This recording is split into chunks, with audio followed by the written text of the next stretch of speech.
தமிழக அரசியல் களத்தை மாற்றிட தமிழகம் தலை நிமிர்ந்திட வருகை தரும் வரலாற்று நாயகரை வருக வருக. ஜே சக்தி கிருஷ்ணன், மாநில செயலாளர், தகவல் தொழில்நுட்பம் மற்றும் சமூக ஊடக பிரிவு, தமிழக பாஜக. பாரதத்தின் தலைமகனே வருக. மதுராந்தகம் பிரச்சார கூட்டத்திற்கு வருகை தரும் பிரதமர் மோடிஜி மற்றும் என்டிஏ கூட்டணி கட்சி தலைவர்களை அகமகிழ வரவேற்கிறேன். ஷெல்வி கே தாமோதர், மாநில ஆன்மீக மற்றும் கோவில் பிரிவு தலைவர், பாஜக. மதுராந்தகத்தில் வரும் 23ஆம் தேதி என்டிஏ கூட்டணி நடத்தும் பிரம்மாண்ட பிரச்சார பொதுக்கூட்டத்திற்கு வருகை தரும் மாண்புமிகு பாரத பிரதமர் திரு நரேந்திர மோடிஜி அவர்களையும் அதிமுக பொதுச் செயலாளரும் வருங்கால முதல்வருமான திரு எடப்பாடி பழனிசாமி உள்ளிட்ட அனைத்து கூட்டணி கட்சி தலைவர்களை வருக வருக என வரவேற்கிறோம். வி ரமேஷ், மாவட்ட பொதுச் செயலாளர், மத்திய சென்னை மேற்கு மாவட்ட பாஜக. இன்னைக்கு தமிழ்நாடு அரசின் கடன் சுமை எவ்வளவு சார்? 9 லட்சம் கோடி, 10 லட்சம் கோடி கிட்ட வந்துருச்சு. 4 லட்சம் கோடி நீங்க வந்ததுக்கு பிறகு வாங்கிருக்கீங்க. Right sir. அடுத்து ஏடிஎம்கே ஆட்சிக்கு வருதுன்னு வச்சுக்கோங்க. இப்போ என்ன 1000 ரூபாய் 2000 ரூபாய் கொடுக்குறேன்றீங்க, ஆண்களுக்கு இலவச பஸ் கொடுக்குறேன்றீங்க. எங்க வச்சுக்கிறீங்க காசு? எங்க இருக்குது? அரசாங்கம் ஏற்கனவே இது வந்து ஒரு அட்சய பாத்திரம். நீங்க இன்னைக்கு திமுகவில் இருக்கிற 12 அமைச்சர்களையும் சேர்த்து பாத்தீங்கன்னா இந்த கட்சியே இருக்கக்கூடாது, எல்லாருமே தான் அங்க போயிட்டாங்களா அப்படின்னு நினைப்பீங்க. இது ஒரு அட்சய பாத்திரம், வந்துகிட்டே இருக்கும். பீனிக்ஸ் பறவை வந்துகிட்டே இருக்கும். இங்க வந்து தொண்டர்கள் தான் தலைவர்கள். யாரும் ஸ்டாலினோ உதயநிதி ஸ்டாலினோ போல வர்க்க பரம்பரை அரங்காவலர் போல வர்றவங்க கிடையாது. காப்பி அடிச்சிட்டீங்கன்றாங்க. அவங்க திட்டத்தை காப்பி அடிச்சு இன்னைக்கு வாக்குறுதியா கொடுக்குறீங்க. இந்த லேப்டாப் யார் கொண்டு வந்தது? யாரு காப்பி அடிக்கிறது? இல்ல, திமுகவுடைய காப்பி தான் இந்த 2000 ரூபாய் கொடுக்கறது, ஆண்களுக்கு இலவச. திரும்ப சொல்றது, மக்களுக்கு வந்து யாரு முதலா வந்து பொங்கல் பண்டிகைக்கு 210 ரூபாய் கொடுத்தது யார் தெரியுமா? யார் சார்? எம்ஜிஆர் 84. ஒருத்தனுக்கு அவார்டு கொடுக்கறதுக்கு முன்னையாவது வாட் இஸ் ஹிஸ் கிரிமினல் பேக்ரவுண்டுங்கிறத நீங்க கண்டுபிடிக்கணுமா இல்லையா? அவார்டு கொடுக்கறதுக்கு முன்னே, அதுவும் காவல்துறை கொடுக்கறதுக்கு முன்னே 1 கோடி ரூபாய்க்கு உங்களுக்கு சிசிடிவி கேமராவை யார் ஜாபர் சாதிக்கு வாங்கி கொடுக்குறாரு? யாருடைய காசுல? இன்டர்நேஷனல் லெவல்ல போதைப் பொருளை கடத்தின 10,000 கோடிக்கு கடத்தி விட்டு 1 கோடி ரூபாய்க்கு அவன் கொடுக்குறான். இதுக்கு நீங்க வந்து அவார்டு கொடுக்குறீங்க. Whether you are running a government, whether is it rule of law? நான் அதை தான் கேட்கிறேன்.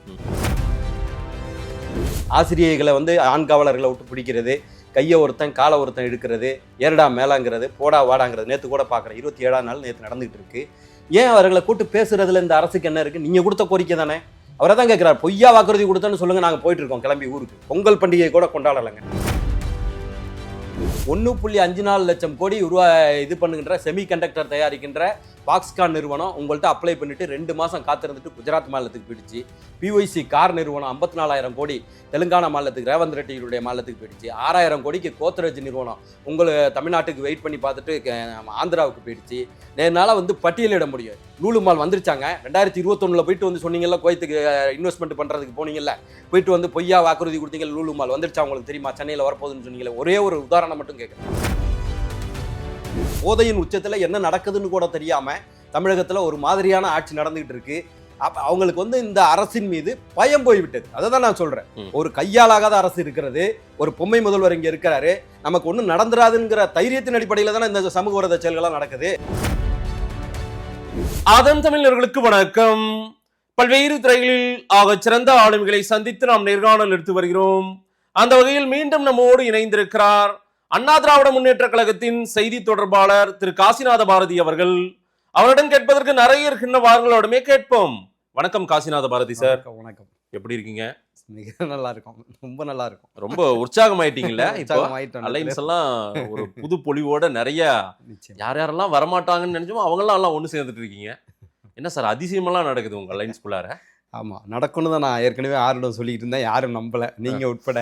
சரி. ஆனால் இப்போ நடக்க ஆரம்பிச்சிட்டு அடுத்தடுத்து இன்னும் வர்ற கூட்டணிகளை பார்க்குற போது இன்னும் மிரட்சி திமுகவுக்கு ஏற்கனவே அல்லு கலல்றதுன்னு சொல்லுவாங்கள்ல, அப்படி போயிட்டு இருக்கிறாங்க. மிரட்சியின் உச்சத்துக்கு போயிடுவாங்க பாருங்க. மிச்ச கூட்டணியும் வர்ற போது தேமுதிக, புதிய தமிழகம், அடுத்தடுத்த கட்சிகள், விஜய் கூட வரலாங்கிற ஆர்வம் சொல்லிக்கிட்டு இருக்காங்க. அதையும் வந்துச்சுன்னா 234ல் 220+ கூட அடிச்சாலும் அடிக்கிறதுக்கு விஜயும் வருவாருன்னு நினைக்கிறேன். வரலாம்ங்கிற ஆர்வம்னு தான் சொல்றேன். நான் வந்து அதடிக்கட்டன்னு சொல்லலை. வந்துச்சுன்னா ஏன்னா அவங்களுடைய நோக்கமும் ஒன்று தானே. மக்கள் விரோத திமுக அரசு வீழ்த்தப்பட வேண்டும். அதுபோல் வந்து மன்னராட்சி முறையாக தொடர்ந்து கொண்டிருக்கிற குடும்ப ஆட்சிக்கு முடிவு கட்ட வேண்டும் அப்படிங்கிறது தான் வந்து தமிழ்நாட்டு மக்களுடைய ஒட்டுமொத்த மக்களுடைய எதிர்பார்ப்பு. விஜயுடைய நோக்கமும் அதுதான், எங்களுடைய நோக்கமும் அதுதான்.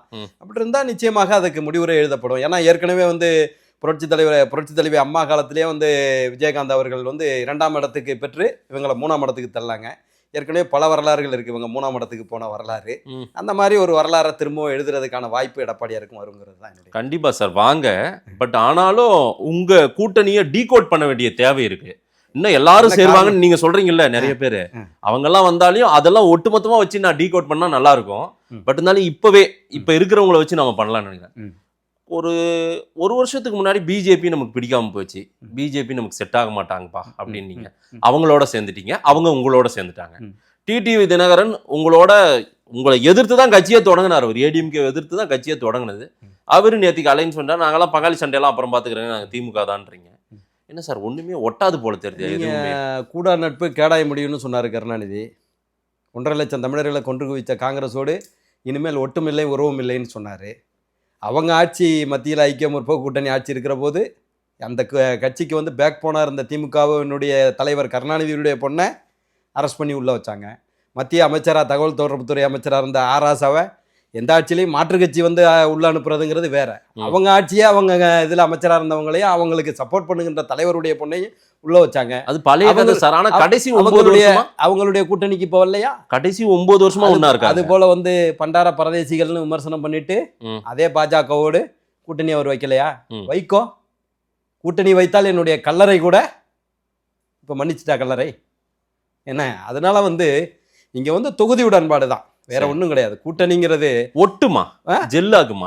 அவங்களே ஜெல்லான போது எங்களுக்கு என்ன இருக்கு? அப்படிப்பட்ட ஒரு மேஜரான பிரச்சனை எல்லாம் எங்களுக்கு இல்ல சார். அவங்க கடைசி ஒரு 9 வருஷமா ஒண்ணா இருக்காங்க. உச்சபட்ச வார்த்தைகள். நீங்க ஒரு 9 மாசத்துக்கு முன்னாடி எல்லாம் ஒண்ணா கல்லறை மன்னிக்காதுங்கிறதும் கூடா நட்புங்கிறதும் இங்க நாங்க ஜெல்லாவதுக்கு என்ன காரணம் சொல்றோம்னா, மக்கள் விரோத திமுக அரசு அகற்றப்படணும், குடும்ப ஆட்சிக்கு முடிவுரை கட்டணும், 2 தான். ஆமா, உதயநிதி அதுக்கடுத்து இன்பநிதியையும் இப்ப இன்ட்ரோடியூஸ் பண்ணிட்டு வந்துட்டு இருக்காங்க. தமிழ்நாட்டுக்கு வரல இல்ல. நீங்க அப்புறம் என்ன இதுல ஜல்லிக்கட்டு போட்டியில அவர் அதுக்காக போராடிய ராஜசேகரன் பின்னால நிக்கிறாரு 70-80 வயசு பொங்கல் சார். அதான் சொல்றேன். நீங்க வந்து அவரை புதுசா இல்லங்க, அவர் ஸ்கிரிப்ட் இருக்கட்டும், இயற்கை தானே, உண்மை தானே, உண்மை என்னைக்கா இருந்தாலும் உண்மை தானே. அது ஒன்றும் பொய்யா நான் சொல்லல, இல்லை நான் ஆர்டிபிஷியலா சொல்லல, உண்மையதான் சொல்றேன். உதயநிதிக்கு இந்த கவர்மெண்ட்டுக்கு என்ன, உதயநிதியை விடுங்க, துணை முதல்வர், இன்பநிதிக்கு இந்த கவர்மெண்ட்டுக்கு என்ன சம்பந்தம் இருக்கு? இது என்ன நீரோ மன்னர் ஆட்சி மாதிரி குடும்ப ஆட்சி இங்கே நடக்குதா? பாகிஸ்தான் மாதிரி பனாசிர் புட்டோ குடும்பம் மாதிரி இங்கே நடக்குதா? ராஜபக்சே குடும்பம் மாதிரி இங்கே வந்து தமிழ்நாட்டை வந்து நீங்கள் மாற்ற முயற்சி செய்கிறீங்களா?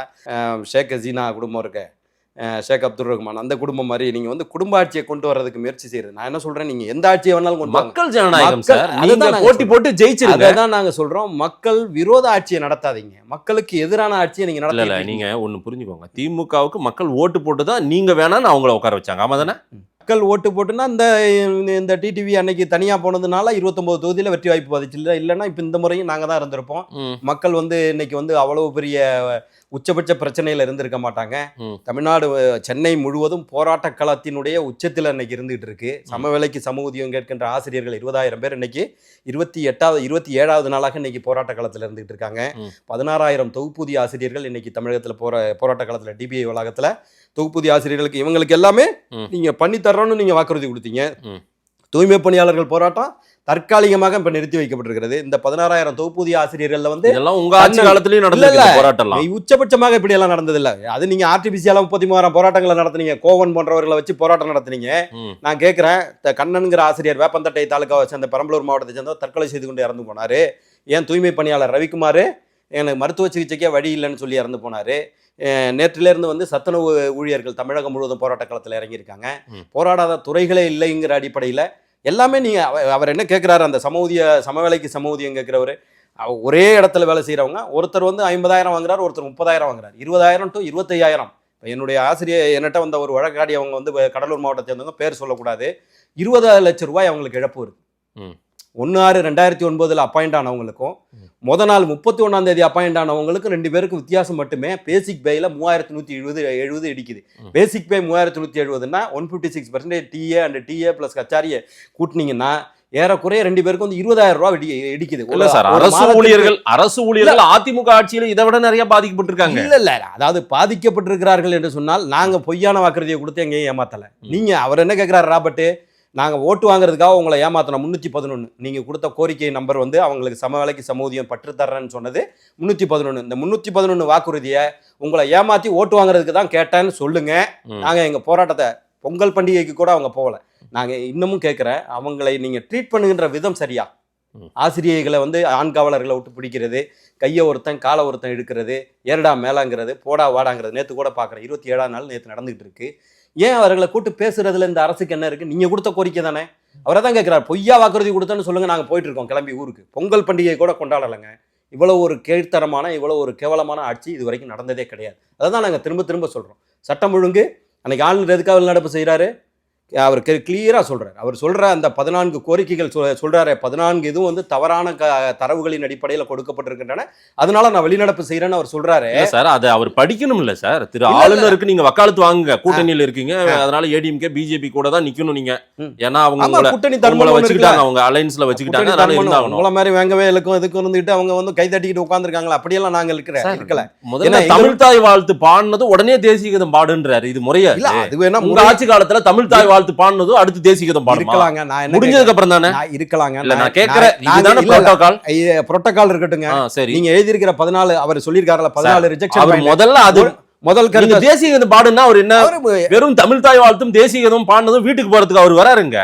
அவருக்கு அதுக்காக இவ்வளவு அணிவகுப்பு, அவ்வளவு இதெல்லாம் மரியாதை கொடுத்து அவர் உள்ள உட்கார சொல்றேன். அவர் நீங்க எழுதி கொடுத்த உரையை படிக்கணுங்கிறது அவருடைய இதுன்னா, ஆளுநர் தவறானவர்னு அதுல எழுதிருந்தீங்கன்னா அவரை பத்தி அவர் ஜெயலலிதா காலத்துல இதை விட என்னென்னமோ எழுதி கொடுத்தாலும் பேசிட்டு போயிருக்காங்க சார். நடந்திருக்கு சார். அதாவது பொதுமைப்படுத்தி தப்பிக்க விரும்ப வேண்டியல. அவர் என்ன கேட்கிறாரு? 12 லட்சம் கோடி முதலீடு வந்து விட்டதாக நீங்க சொல்றீங்க. 1316 புரிந்துணர்வு ஒப்பந்தங்கள் நடந்திருக்குன்னு சொல்றீங்க. 38 லட்சம் இளைஞர்களுக்கு தமிழகத்துல வேலை வாய்ப்பு கொடுத்திருப்பதாக ஆளுநர் உரையில முதல் பாயிண்ட். சார், ஆளுநர் உரையை ப்ரிப்பேர் பண்ணி அவருக்கு அனுப்புறது தானே. இது மொத்தமாக வக்கீல் சார், இது வக்கீல் இல்ல, இது நம்ம பொறுமையா பேசலாம் ப்ளீஸ். நீங்க ஒரு வக்கீல், வாதிட திறமை உடையவர், என்னை விட நல்லா வாதிடுவீங்க தெரியும். இல்ல சார், நான் என்னன்றேன், இவருக்கு ஏற்கனவே ப்ரிப்பேர் பண்ணி அனுப்பி ஆளுநர் மாளிகையில ஒப்புதல் வாங்கி தானே இங்க எட்டு வருது. அதுக்கப்புறம் வாங்கி எல்லாம் கிடையாது, அனுப்பியிருப்பாங்க. முதல் நாள் இரவு அவர் கொடுக்கறத படிச்சுட்டு போகணும். அதான் சார் ஆளுநர். எனக்கு அதுதான் நான் கேட்கிறேன். கொடுக்கறத படிச்சுட்டு போகணும்னா நீங்க அவரை பத்தியே தவறா சொல்லுவீங்க. அவர் கிளியரா 14 பாயிண்ட் என்ன சொல்றாரு? ஒண்ணு வந்து நீங்க 38 லட்சம் பேருக்கு வேலை கொடுத்துட்டதா சொல்றீங்க, அந்நிய முதலீடுகளை ஈர்த்துட்டதா சொல்றீங்க. லூலு மால் வந்துச்சா? சரி, ஒரு 15 லட்சம் பேருக்கு வேலை சொல்லுங்க. லூலு மால் வருது. கவர்னர் இவ்வளவு பதபதிக்கிறாரு. லூலு மால் இவர் அரசியல் பண்ணணும்னு நினைக்கிறாருல, உங்களுக்கு உதவி செய்யணும், என்டிஏ உண்மையை பேசணும்னு நினைக்கிறாரு. நாங்க இப்படி பேசலாம்ல, நீங்க அரசியல் பண்ணணும்னு நினைக்கிறாருன்னு சொல்றீங்களா? இது உண்மையா? 38 லட்சம் பேர் உங்க ஊர்ல, கவர்னர் உங்க ஊர்ல யாருக்காவது வேலை வந்திருக்கா? எங்க ஊர்ல யாருக்காவது வேலை சார்? பாதிப்பு இருக்கு சார். 38 பாதிப்பு இருக்குன்னா பேச வேண்டிய இடம் அதுவா? சட்டமன்றம் ஒரு மரபு இல்ல. அதுக்கான மக்களுக்கு நலனுக்காக தான் வெல்ஃபேர் ஸ்டேட்டை உருவாக்குறதுக்கு தான் இவர் ஒவ்வொரு வருஷமும் இவர் வரும்போது முதல் முறையே புறக்கணிச்சு இப்படி வெளியே போறாங்க சார். வெல்ஃபேர் ஸ்டேட்டை உருவாக்குவதற்கான மன்றம் தான் சட்டமன்றம். நீங்க அது வெல்ஃபேர் ஸ்டேட்டா இருக்கா? 38 லட்சம் பேருக்கு ஒரு ஸ்டேட்லயும் நடக்காத ஒரு வாதத்தை மட்டும் வைக்கிறேன். 38 லட்சம் பேருக்கு நீங்க வேலை வாய்ப்பை கொடுத்திருந்தால் வாக்கு கேட்டு நீங்க வீடு வீடா போறீங்க. இண்டு நாள் போட்டீங்களா? இல்ல 1.5 கோடி ஓட்டு உங்க கையில இருக்கு, நீங்க ஜெயிக்க வேண்டியான. ஏன் நீங்க ஓட்டு கேட்டு போறீங்க? 1.54 லட்சம் கோடி இது பண்ணுகின்ற செமிகண்டக்டர் தயாரிக்கின்ற பாக்ஸ்கான் நிறுவனம் உங்கள்கிட்ட அப்ளை பண்ணிட்டு 2 மாசம் காத்திருந்துட்டு குஜராத் மாநிலத்துக்கு போயிடுச்சு. பிஒய்சி கார் நிறுவனம் 54,000 கோடி தெலுங்கானா மாநிலத்துக்கு, ரேவந்த் ரெட்டியுடைய மாநிலத்துக்கு போயிடுச்சு. 6,000 கோடிக்கு கோத்ரேஜ் நிறுவனம் உங்களை தமிழ்நாட்டுக்கு வெயிட் பண்ணி பார்த்துட்டு ஆந்திராவுக்கு போயிடுச்சு. நேர்னால வந்து பட்டியலிட முடியும். லூலு மால் வந்துருச்சாங்க. 2021 போயிட்டு வந்து சொன்னீங்கல்ல, குவைத்துக்கு இன்வெஸ்ட்மெண்ட் பண்றதுக்கு போனீங்கல்ல, போயிட்டு வந்து பொய்யா வாக்குறுதி கொடுத்தீங்க. லூலு மால் வந்துருச்சா உங்களுக்கு தெரியுமா? சென்னையில் வரப்போகுதுன்னு சொன்னீங்களே. ஒரே ஒரு உதாரணம் மட்டும் கேட்குறேன். லூலு மால் வந்துருச்சாங்க. 20,000 தற்கொலைகள் தமிழகத்தில் நடந்திருக்கு. தற்கொலைகளுடைய தலைநகராக தமிழகம் மாறிடுச்சுன்னு கவர்னர் சொல்றாரு. பொய்ன்னு நீங்க நிரூபிங்க. தங்கம் விலை நிலவரம் போல கொலை நிலவரம் வந்து இன்னைக்கு 5,000 கொலைகளுக்கு மேல் இந்த அரசு வந்ததற்கு பிறகு நடந்திருக்கு. பெண்கள் மீதான பாலியல் வன்முறை, பெண் குழந்தைகள் மீதான பாலியல் வன்முறை 55 மடங்கு உயர்ந்திருக்கிறது அப்படின்னு அவர் சொல்றாரு. அவருடைய குற்றச்சாட்டுல என்ன தவறு இருக்கு? இல்ல சார், உங்களுடைய உங்களுடைய ஒரு நிமிஷம் ஒரு கருத்தை சொல்லிடுறேன். உங்களுடைய சமூக நலத்துறை அமைச்சர் கீதா ஜீவன் சொல்றாரு 6,999 போக்சோ வழக்குகள் தமிழகத்துல பதியப்பட்டிருக்கின்றன, 114 கோடி ரூபாய் இழப்பீடு கொடுத்திருக்கிறோம்னு பெருமையா சொல்றதா நினைச்சுக்கிட்டு உங்க கவர்மெண்ட்டை டீக்ரேட் பண்ணி உங்க அமைச்சரே சொல்றாங்க. 1 லட்சம் கஞ்சா சாக்லேட்டுகள் பிடிபட்டிருக்குன்னு யார் சொல்றா? முதலமைச்சர் ஸ்டாலின் திருவள்ளூர் மாவட்டத்தில் 1 லட்சம் கஞ்சா சாக்லேட்டுகள் பிடிபட்டிருக்குன்னு பேசுறாரு. அதுக்கு முத நாள் தான் மா சுப்பிரமணியன் சொல்றாரு தமிழகத்துல 0% கஞ்சா இருக்கு. அன்னைக்கு மாலையே உங்களை போன்ற சமூக ஊடகங்கள் போட்டுச்சு ஸ்டான்லி ஹாஸ்பிட்டலுக்கு பின்பக்கம் வந்து கஞ்சா செடி வளர்ந்து கிடப்பதாக. நேற்றைக்கு முதல் நாள் நான் ஒரு பத்திரிகையில பாக்குறேன், கஞ்சாவை வந்து மெரினா பீச்சில் காய வச்சுட்டு ஒருத்தன் படுத்து தூங்கிட்டு இருக்கான். இப்படி இதை வந்து செய்தித்தாள்லாம் படிக்கிறேன். அப்ப என்ன இங்க நடக்கிறது? சட்டம் ஒழுங்கு இருக்கா? நான் கேட்கிறேன். கவர்னர் உரையை வந்து புறக்கணிச்சுட்டு அவர் வெளியே போனது சரின்றீங்களா? ஆமா, நீ ஒவ்வொரு முறையும் பாய்காட் பண்றாரே சார். அது எனக்கு தெரியாது. இல்ல நான் கவர்னருடைய பிரதிநிதி கிடையாது, நான் அதிமுகவினுடைய செய்தி தொடர்பாளர். ஆனா நீங்க இல்ல கவர்னர் வக்காலத்து வாங்குறீங்க. நான் தமிழகத்துல இதெல்லாம் நடந்திருக்கு, இது எல்லாமே அவர் சொல்லுகின்ற சுட்டிக்காட்டுகின்ற தவறுகள் தானேன்னு நான் கேட்கிறேன். நீங்க சரின்னு ப்ரூவ் பண்ண சொல்லுங்க. கஞ்சாவினுடைய போதையினுடைய இதுல ரீல்ஸ் எடுப்பதற்காக வடமாநில மாணவரை வந்து இந்த திருவள்ளூர்ல வந்து உடனடியா வேக வேகமா நடவடிக்கை வெட்டினாங்க. எடுத்தாங்க சார். நேற்றைக்கு முதல் நாள் வந்து வேளச்சேரியில வந்து செப்டோ அந்த உணவு கொண்டு போற ஒருத்தரை வந்து ரீல்ஸ் முகத்துல வெட்டுறாங்க. நேற்றைக்கு வந்து கோயம்புத்தூர்ல இதெல்லாம் வந்து அதாவது வித்தியாசமான சமூக விரோத செயல்கள். அதாவது வந்து பாக்கி சமூக விரோத செயல்களுக்கு இந்த மாதிரிலாம் ரீல்ஸ் எடுக்கிறதுக்காக நான் திரும்ப திரும்ப கேட்கிறேன். ரீல்ஸ் எடுக்கிறதுக்காக உங்க அம்மாவை பிடிச்சி வெட்டுங்களேன், நீ எவனையோ பிடிச்சி வெட்டுவியா, உன் தம்பியை பிடிச்சி வெட்டு. அப்ப இங்க என்ன நடக்குது, போதையின் உச்சத்துல என்ன நடக்குதுன்னு கூட தெரியாம தமிழகத்துல ஒரு மாதிரியான ஆட்சி நடந்துகிட்டு இருக்கு. அவங்களுக்கு வந்து இந்த அரசின் மீது பயம் போய்விட்டது. அதை தான் நான் சொல்றேன். ஒரு கையாலாகாத அரசு இருக்கிறது, ஒரு பொம்மை முதல்வர் இங்க இருக்கிறாரு, நமக்கு ஒன்றும் நடந்துராதுங்கிற தைரியத்தின் அடிப்படையில தானே இந்த சமூக விரோத செயல்கள்லாம் நடக்குது. போதையின் பாதையில செல்லாதீங்கன்னு நீங்க சொல்றீங்க. போதையின் பாதையில செல்லாதீங்கன்னா என்ன, நீங்க கொடுக்குற ஒப்புதல் வாக்கு மூலமா? உங்கள்கிட்ட இருக்கு government, you are the leader, உங்கள்கிட்ட சட்டம் ஒழுங்கு லா அண்ட் ஆர்டர் இருக்கு, நீங்க ஹோம் டிபார்ட்மெண்ட்டோட தலைவர், நீங்க சட்டம் ஒழுங்கு முடுக்கி விட்டு அவனை 4 பேரை அரெஸ்ட் பண்ணி உள்ள போட்டீங்கன்னா இந்த மாதிரி பண்றவங்களை என்கவுண்டர்ல தட்டினீங்கன்னா நடக்குமாங்க? தவறு நடக்குமாங்க? இப்ப அவரு எல்லாத்தையும் நடக்க செய்து ஏடிஎம்கே வெற்றி பெறுதுன்னே வச்சுக்கோங்க.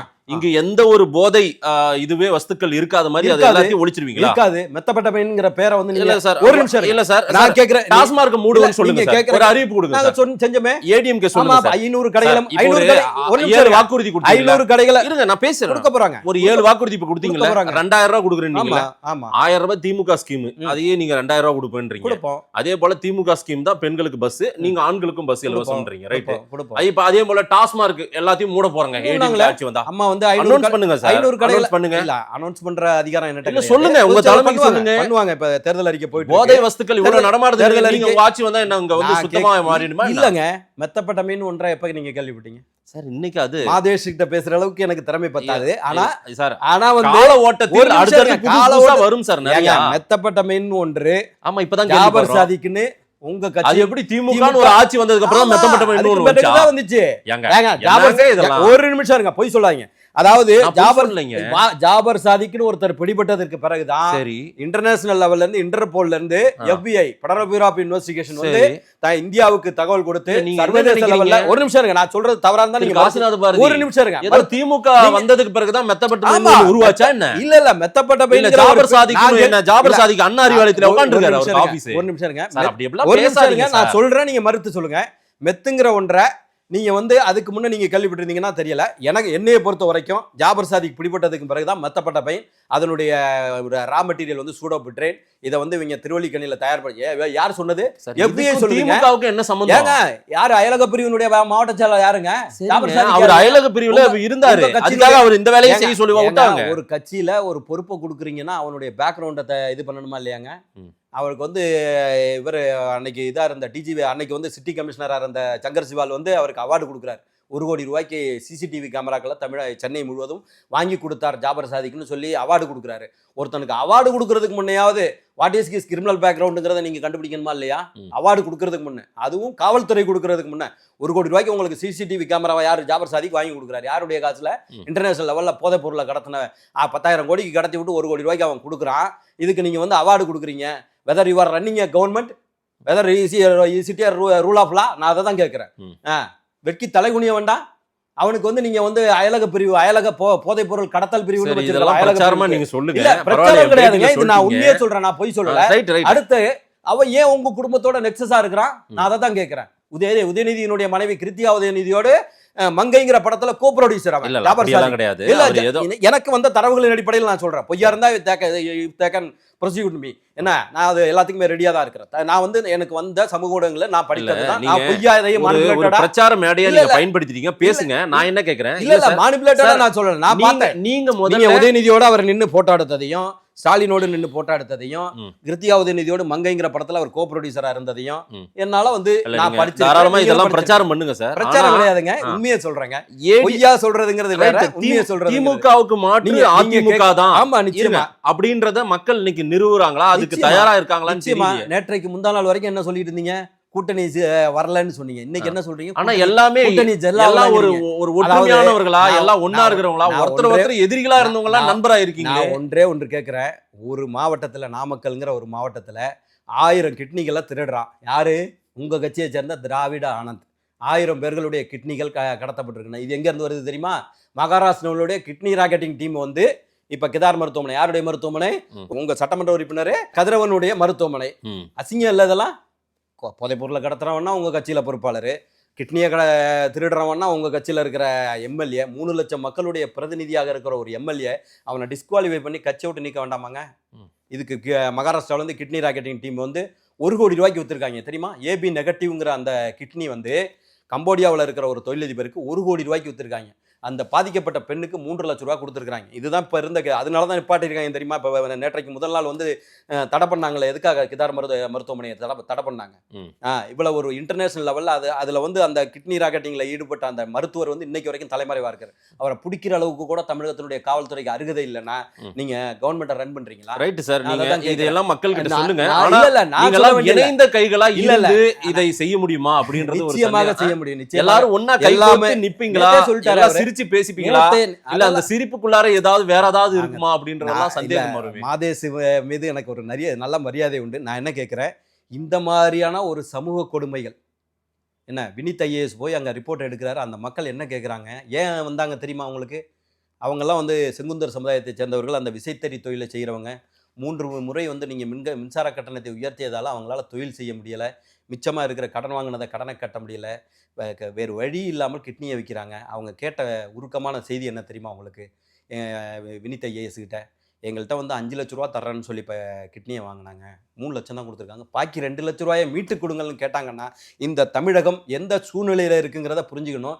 இதை உங்களுக்கும் அவங்க அந்த காசு கேட்குறாங்க. ஆமாம், அவன் வருமேங்க. உங்களை நீங்கள் வந்து ஏதோ ஒரு 8 கோடி 8.5 கோடி மக்களில் 8 பேரை கொண்டாந்து வச்சு வெல்லும் தமிழ் பெண்கள்னு ப்ரோக்ராம் நடத்திட்டா. நான் என்ன கேட்குறேன், 8.5 கோடி மக்களும் சந்தோஷமாக இருந்தால் நீ ஏன் ப்ரோக்ராம் நடத்தணும்? ஆர்டிஃபிஷியலாக நீ ஏன் நடத்தணும்? So you have accepted all, you have given confirmation statement. அப்படி தானே அர்த்தம்? சரி, அப்படி தானே அர்த்தம்? இந்த மக்களை கிட்னி போன மக்களுக்கு எல்லாம் இது பண்ணுங்களேன், பாக்கி 2 லட்ச ரூபாய் வாங்கி கொடுங்களேன், உங்க சட்டமன்ற உறுப்பினரோடு கொடுக்க சொல்லுங்களேன். அதை விட உச்சபட்ச கேவலம் நாங்க இது வந்து சமூக சேவை செய்யறதுக்காக நாங்க மருத்துவமனை நடத்துறோம். இன்னைக்கு ஒரு பக்கம் கொள்ளை, ஒரு பக்கம் இந்த பிரச்சனை எல்லாம் சொல்றீங்க. திமுக ஆட்சியில் நடந்ததா? தமிழ்நாட்டின் இன்னைக்கு தமிழ்நாடு அரசின் கடன் சுமை எவ்வளவு சார்? எவ்வளவு சொல்லுங்க? 9 லட்சம் கோடி, 10 லட்சம் கோடி கிட்ட வந்துருச்சு. 4 லட்சம் கோடி நீங்க வந்ததுக்கு பிறகு வாங்கிருக்கீங்க. Right sir.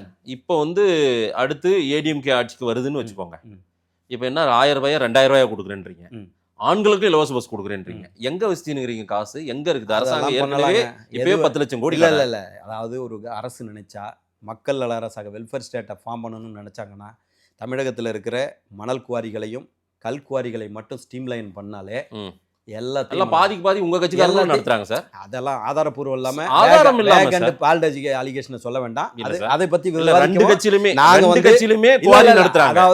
அதாவது எல்லாருமே நடத்துறாங்களா இல்லையா? இல்ல தெரியல, எனக்கு தெரிஞ்சு என்னுடைய நண்பர்கள் யாரும் நடத்தல, அதிமுகவில் இருக்கிற நண்பர்கள்.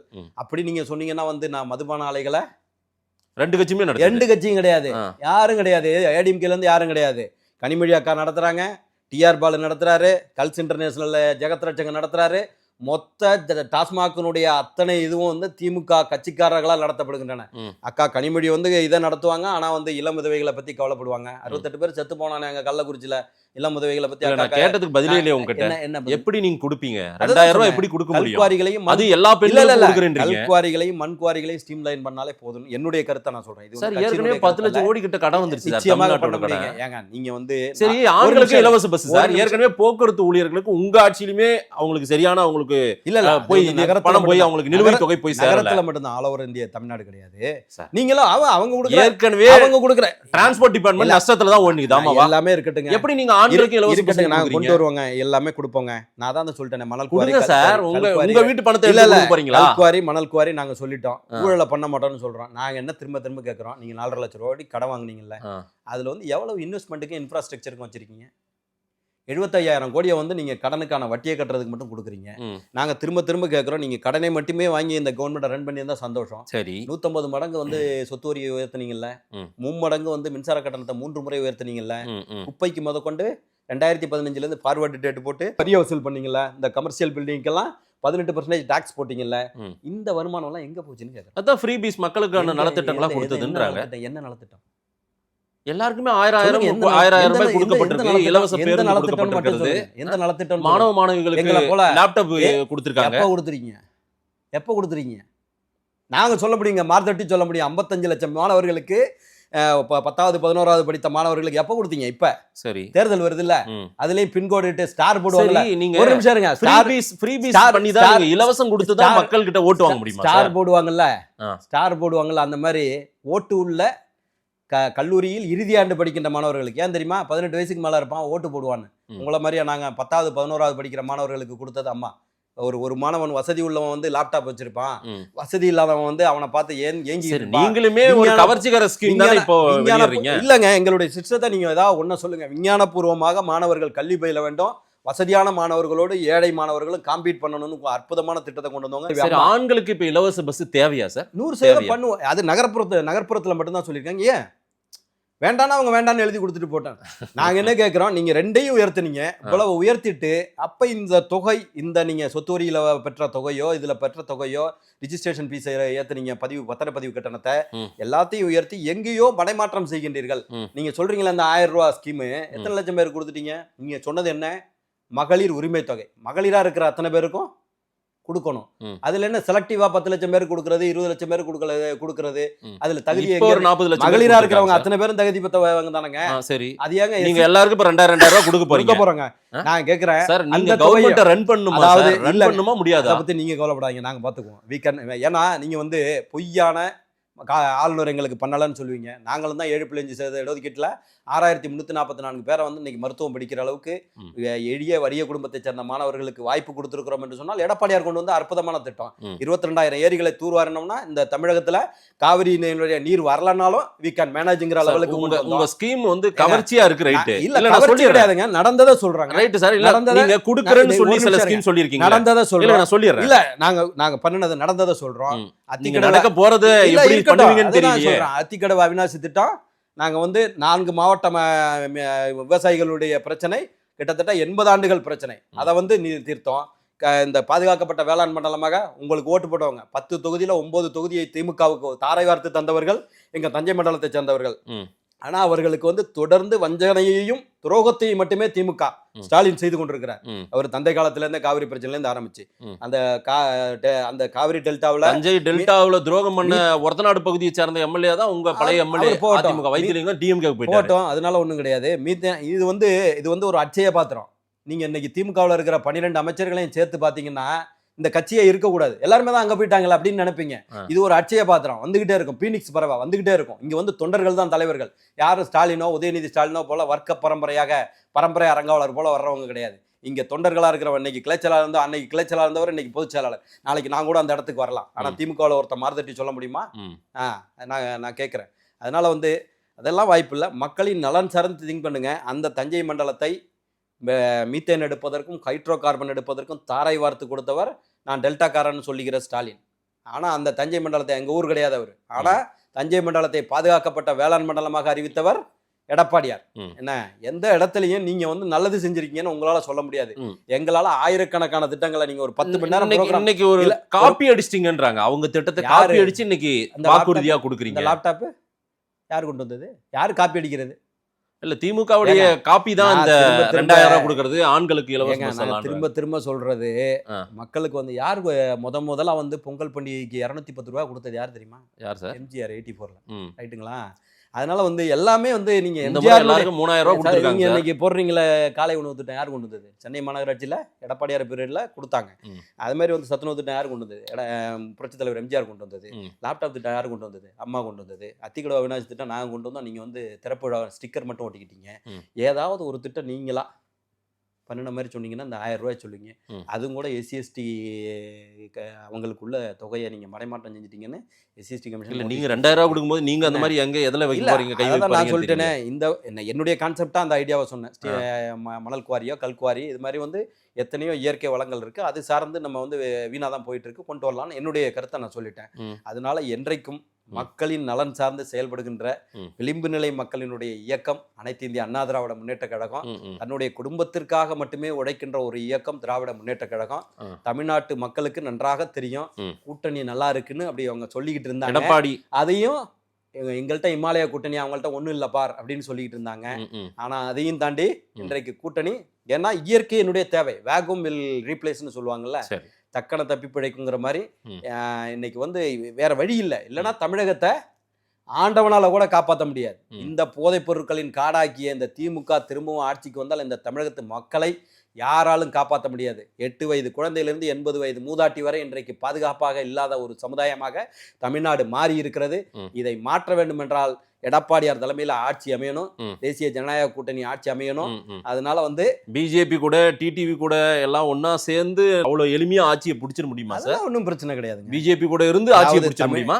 எந்த கூட்டணியில இருந்தாலும் சரி, தமிழகத்தினுடைய மக்கள் வந்து இன்னைக்கு திமுக அரசின் மீது, குறிப்பாக அரசு ஊழியர்கள் வெறுப்பின் உச்சத்துல இருக்காங்க. இவங்களை கொண்டாந்து ஆட்சி கட்டில உட்கார வைக்கிறவங்கள, அழைச்சிட்டு வந்து உட்கார வைக்கிறவங்கள அரசு ஊழியர்கள் இன்னைக்கு வெறுப்பின் உச்சத்துல இருக்காங்க. 23 லட்சம் பேர் தமிழகத்துல இருக்காங்க அரசு ஊழியர்கள். எல்லாருமே கொதி நிலையில இருக்கிறாங்க. அதனால வந்து இந்த 2026ல இந்த குடும்ப ஆட்சிக்கு மூடு விழா நடத்தப்படும். எடப்பாடியார் முதலமைச்சராக வருவாருங்கிற கருத்தை பார்க்கலாம். நிறைய விஷயங்கள் நீங்களும் ஒரு பிரச்சார மேடையாவே பயன்படுத்திக்கிட்டேன். நிறைய விஷயத்த அதை மக்கள்கிட்ட கொடுக்கலாம். மாதேச ஃபீட் பண்ணி பேசி பார்க்கணும்னு ஒரு ஐடியாவில் வந்தா. நன்றி. நிறைய விஷயங்கள் மக்கள்கிட்ட கொடுக்குறோம் சார். நேரில் வந்து நேரம் கொடுத்து பேசியமைக்கு நன்றி.